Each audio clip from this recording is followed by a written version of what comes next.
Yun, good morning dyan mga kababayan ko, no? Good morning Kabuli, kamusta tayo? Anyway, halos lahat na stress sa kapanood doon sa 18 na Marines. At least mga kababayan ko, nalaman natin lahat yung mga katotohanan na nangyayari. Although alam naman natin na talagang corruption sa Pilipinas, obvious na obvious. Pero syempre, talagang yung 18 na Marines na to, talagang makisig, talagang walang takot, talagang ibinunyag ang mga nalalaman dito sa mga korupsyon. Alam niyo yun, mga grabe mga kababayan ko. Lalo na to si Erwin Tulfo. Kaya pala, pati to si Soto, si Abugago, si Pinky Lacson, di ba? Kaya pala ayaw nila mga kababayan ko na pag-usapan o ibalik ang flood control na yan, usaping flood control. Kasi mga hanep, mga hayop, mga kasabwat pala. Walang anima, kakapal na mga mukha nyo. Pera ng taong bayan. Kayo lang noong gumasta. Anyway mga kababayan ko, ang point ko dito, talagang bago pala mag-start na yan mga kababayan ko, I don't know bakit si John Vic Remulla nandyan. Unang-una, wala namang imbita galing kay Alan Cayetano, di ba? Talagang ito mga kababayan ko, gusto talaga nila harangin na hindi matuloy ang flood control na usapin na yan. Kasi nag-start pa lang doon sa kanila Soto noon nung mga ilang araw, di ba? Nagtayo sila ng sarili nilang kaharian. So sila na ngayon. Si Jack Gatchalian na ngayon yung presidente nila. Tapos si Erwin Tulfo na ngayon yung Blue Ribbon Committee. I don't know ano itawag ko sa'yo. Maleta gang o manyakis? O dalawa, both. Anyway, maleta na, manyakis pa, no? Anyway, talagang wala namang talagang gusto nila harangin. Gusto nila harangin mga kababayan ko. Talagang gusto ni sino bang ano niyan? Si John Vic na yan mga kababayan ko. Siyempre ang may utos niya si BBM. Ba't ka nandyan? Diba? Wala kang karapatan dyan. Pero na lang, kapag talagang tinawag ka o hihingi ang tulong ng katulad ng ginawa ni Cayetano nung nakaraan na may nagpaputok, yun pwede yun. Pero kung wala kang appointment dyan sa Senado, di ka pwede magpunta dyan. Ano bang pinunta mo dyan? Para harangan sila? O doon nakita naman sa mga video na hinaharangan mo, diba, na wag mo papasukin yung mga 18 na Marines, pati si Robin Padilla nandun pa, diba? I mean, nagkanoon pa kayo ni Robin Padilla, diba? Nagkatulakan pa kayo. Para saan? Mga kababayan ko, no? Ito ang ano sa atin, ito ang politika sa atin. Napakadumi na mga kababayan ko. Gising na kayo mga loyalista kayo. Alam naman natin gumising na tayo, wag na tayo magtanga-tangahan. 'Di ba? Wag na tayo magtanga-tangahan. Wag niyo ipilit na si Marcos ay matino. Obvious na obvious, nakikita niyo naman. Hanggang ngayon mga kababayan ko na wala pa rin nakukulong. Ito sila madali lang nila hulihin si Jinggoy, samantalang yung mga salarin nasa harapan lang natin. Diba? Mga salarin na sarapan ng natin mga kababayan ko. Bakit hindi mahuli-huli? Diba? Sabi ko nga si Jinggoy, napakadali nyo lang huliin. Diba? Si Bong Revilla unang-una, isang salita nyo lang, hinulin mo na. Samantalang ito, Boeing, nasa harapan mo na. 18 Marines. Boeing Remulla, nasa harapan mo lang. May witnesses na. May ebidensya pa. May mga picture pa. May witnesses pa. Oh, bakit hindi mo kaya hulihin? 'Di ba?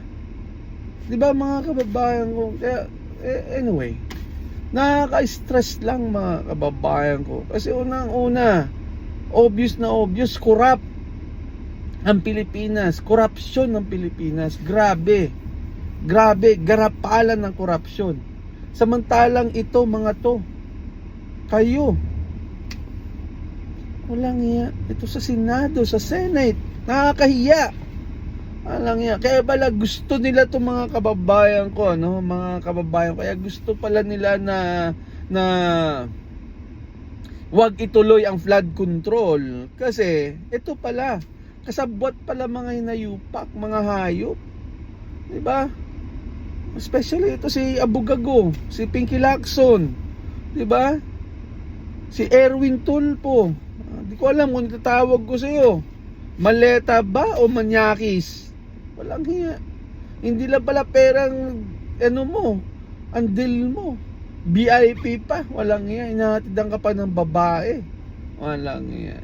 Kayo magkakapatid kayo. Dati kayo tagapagtanggol ng api. Ngayon, tagapagtanggol kayo ng korupsyon sa gobyerno. Especially Rapi Tulfo rin. Hindi ko alam kung itatawag ko sa'yo. Although lalaki, talagang normal yan na ano. Pero nakakaya, nakikita tayo sa publiko. Diba, nakikita kayo, nasa ano kayo, gobyerno kayo. Hindi maganda o hindi magandang halimbawa sa mga ano na nandiyan kayo. Diba? Mga kababayan ko, hindi ganon. Hindi ko sinasabi sa inyo na kahit ako ginagawa ko yan na sa bar, alam mo yon. Minsan may mga kasama babae. Hindi normal minsan yan. Pero bilang ano ba tawag dito, nasa gobyerno kayo, public servant, dapat di kayo nandyan. Di ba mga kababayan ko? Tapos nabibidyohan pa. Ingat-ingat din kapag ano. Anyway, mga kababayan ko, nakaka-stress. Pera ng taong bayan, milyon, pati dito sa ICC na to, si Trillanes, todo deny pa. 'Di ba? Also nga si Remulla umamin na eh.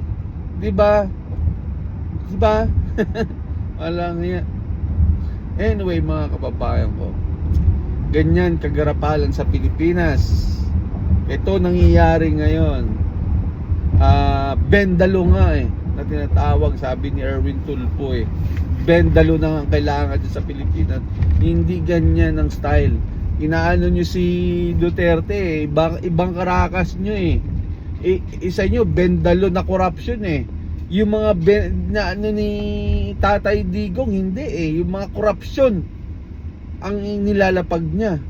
Although tama ka minsan doon, pero hindi eh. Mali ang diskarte na tinatawag. 'Di ba? Obvious na obvious kay masyado. 'Di ba? Ito na. Nagkaputukan na, nagkaalaman na. 'Di ba? Inaano nyo nung si Tatay Digong na pinakulong nyo sa ICC kasi nga bendalo na tawag.